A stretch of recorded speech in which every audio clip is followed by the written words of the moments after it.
Giancarlo Alino. Giancarlo, your line is now live. Hi, Ryan. You're coming into this fight now defending your light heavyweight championship. You were on the Ultimate Fighter before. Like, do you think that gives you some sort of advantage coming into this with no fans? Yeah, I mean, for me, I've wrestled in front of, wrestling's not a hugely popular sport. You know, in college, we wrestled in front of a couple hundred people.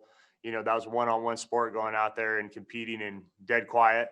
Been on the Ultimate Fighter, going out there with your team and, you know, a couple coaches, maybe 30, 40 people in the whole thing in a warehouse, you know, and you're warming up in the back with, you can't hear anything. There's no crowd, you know. So I'm actually relishing this whole week. You know, it's low key. I get to walk out there like it's a hard Friday morning spar. You know, we have we speak different languages, you know, myself and my opponent, you know, his cornerman. So, you know, I can kind of tone them out and listen to my corner, and all the hoopla is kind of gone, which is good and bad. But I think it's something different. I'm excited about it, actually. And how were you able to train during this pandemic? Like, I know a lot of fighters had something differently. Maybe some had to change the way they met with their sparring coaches and wrestling. So how did this change training for you?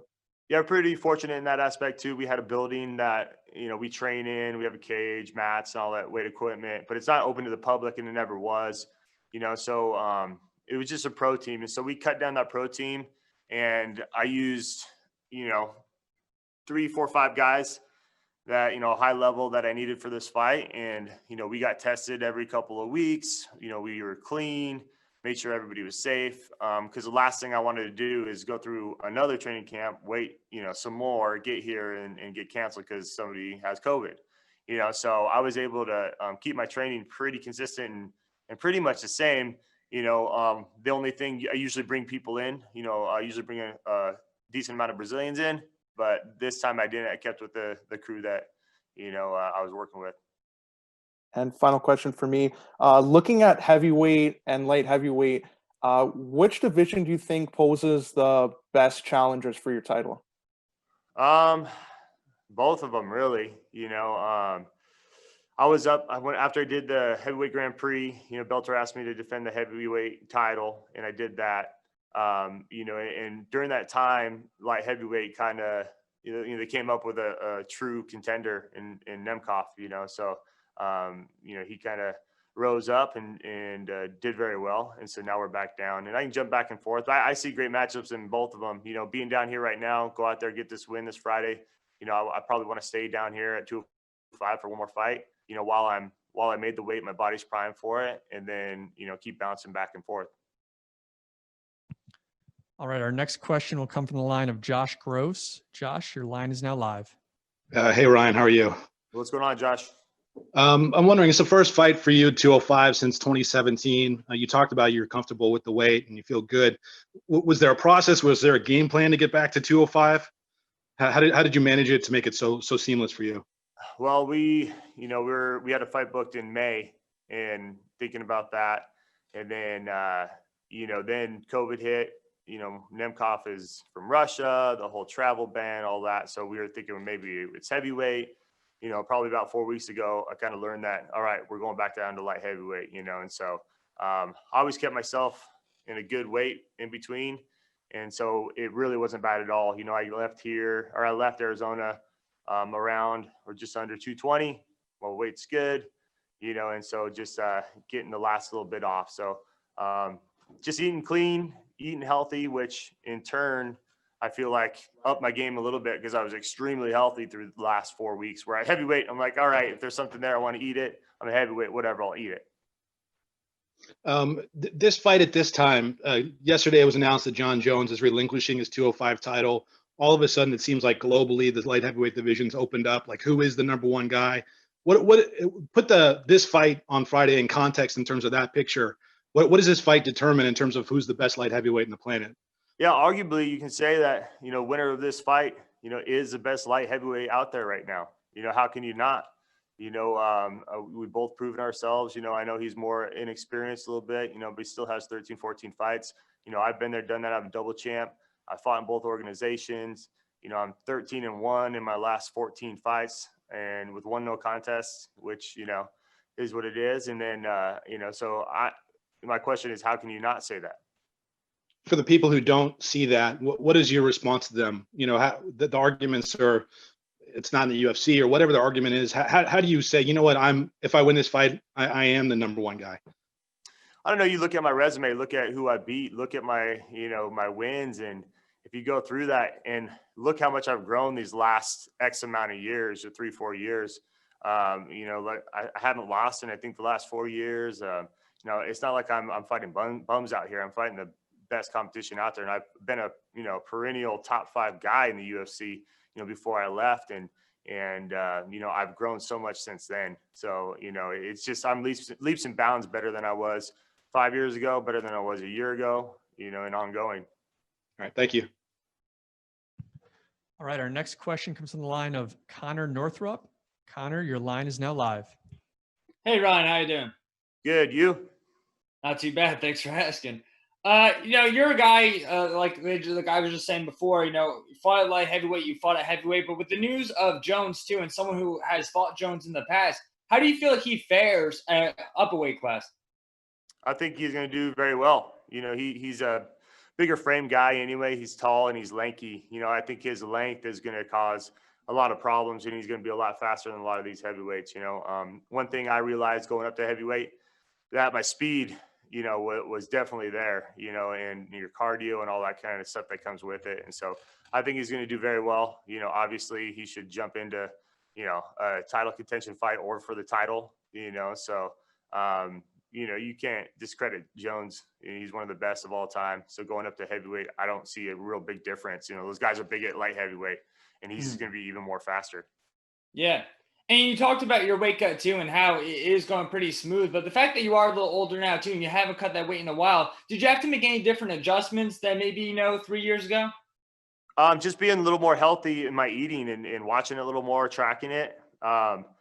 This fight was somewhat short notice as far as weight class. And so I immediately hit the ground running, and it was extremely, extremely clean and kept everything tracked and all my food. And so it actually turned out really well.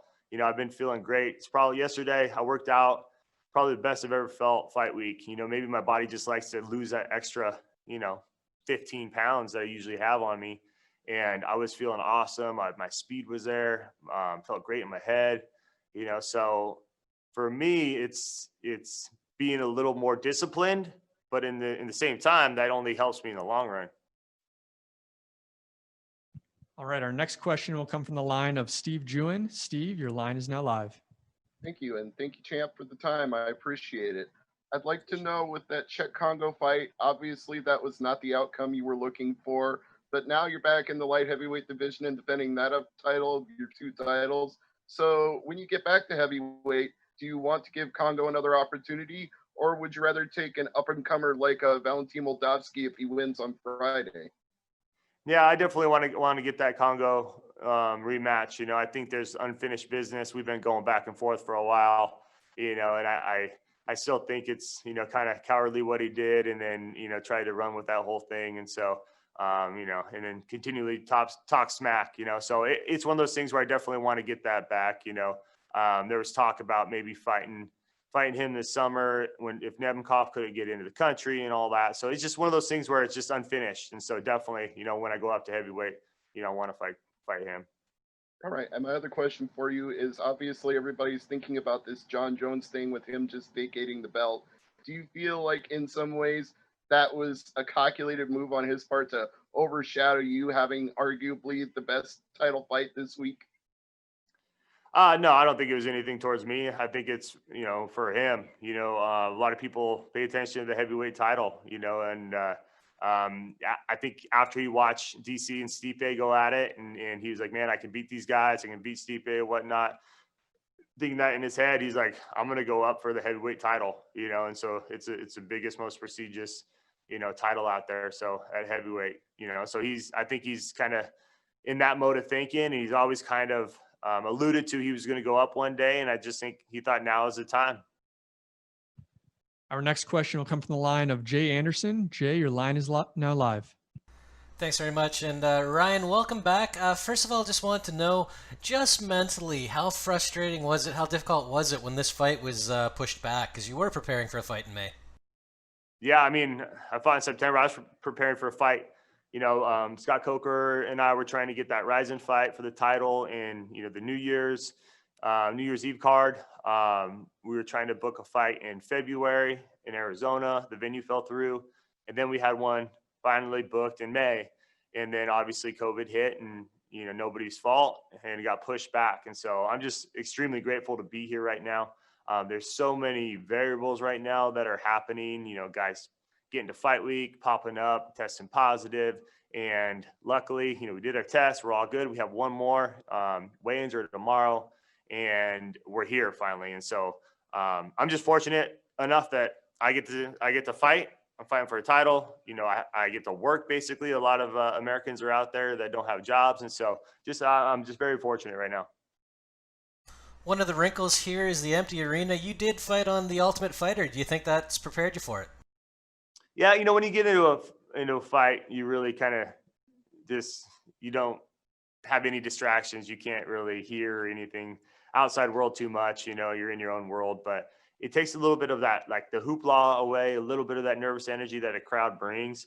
And there's pros and cons to it. I think, it's fun to get a win and the crowd's cheering and all that. But for me, I'm going to embrace it. I've been here, there, I've done that. I'm going to go out there. It's going to feel comfortable. I'm going to hear my coaches. Like I said, the hoopla is kind of gone. So when I can go out there and think and be comfortable, clear-headed, that's when I fight my best. Bellator made something of a splash. Our next question will come from the line of Damon Martin. Damon, your line is now live. Hey, Ryan, when we talked a couple weeks ago, it was before a lot of this stuff happened. I know the conversation was already brought up about you being the number one guy in the sport, now with Jon Jones out of the division, things like that. But, we had this conversation years ago about the whole Pride versus UFC debate, when one guy was in one league, guy in another league. But do you feel like you're getting the respect you deserve, as Bellator, double champ, heavyweight, light heavyweight, or does that even matter to you?